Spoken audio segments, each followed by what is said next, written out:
Good afternoon. Hearings in the case of Ratko Mladić are being held this week and next. Courtroom activities will intensify from Monday the 15th of October, when Goran Hadžić's trial and Radovan Karadžic's defense case are scheduled to start. Journalists will be informed shortly of the accreditation procedure for covering these two events, if any is necessary. And in Mladić's trial this week, the trial chamber is currently hearing the testimony of Mevludin Sejmenović, who is resuming from yesterday. Sejmenović testifies about events in the area of Prijedor.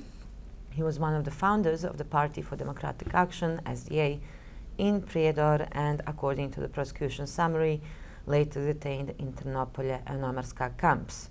The next expected prosecution witness in this case is Hussein Abdel-Razek, an Egyptian army officer, and he will testify about his meetings with the Bosnian Serb political and military leaders when he was the Commander of Sector Sarajevo between 21st of August 92 and the 20th of February 93 for the UN Protection Force in the country.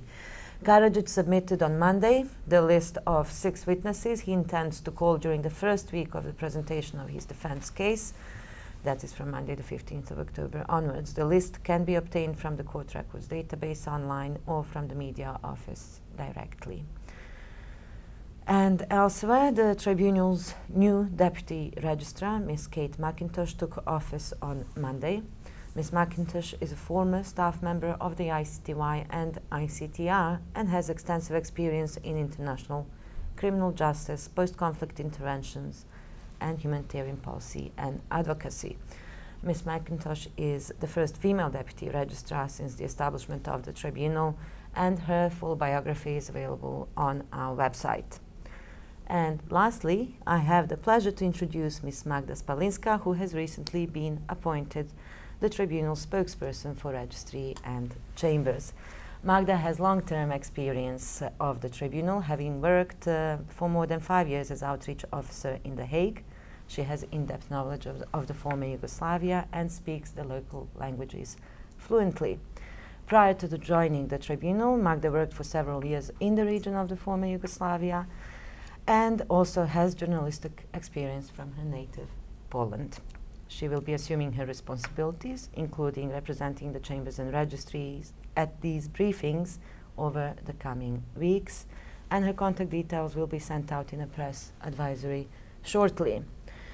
It has been my pleasure to meet with you over the past 4.5 years and to work alongside you during some of the key events in the tribunal's history. I will not be going far, as I will remain in charge of the tribunal's overall communications section and therefore remain accessible both to you and the general public on my usual contact details. Thank you very much, and please make it easy for Magda to settle in. Over to the prosecution. Next week, on 8 and 9 October, Mr. Serge Brammers, the prosecutor, will travel to Belgrade to discuss cooperation between the Office of the Prosecutor and Serbia. Meetings during this official visit have been confirmed with Mr. Dačić, the Prime Minister, Mr. Vučić, the Minister of Defense, Mr. Ljajić, Minister and President of the National Council for Cooperation with the Tribunal, and meetings with Mr. Vukcević, the War Crimes Prosecutor, and security officials are also planned during this visit. The prosecutor will submit his report to the Security Council mid-November. And the appearance, the address to the Council is planned for early December. And then I'd like to also say welcome Magda. It's going to be a pleasure to work with you. And Nerma, good luck. You'll be still in the building, so that's not going to be a real goodbye, but it was a pleasure to work with you. Thank you, Fred. Any questions? Last question for Nerma. No, thanks. A tough one. Thank you.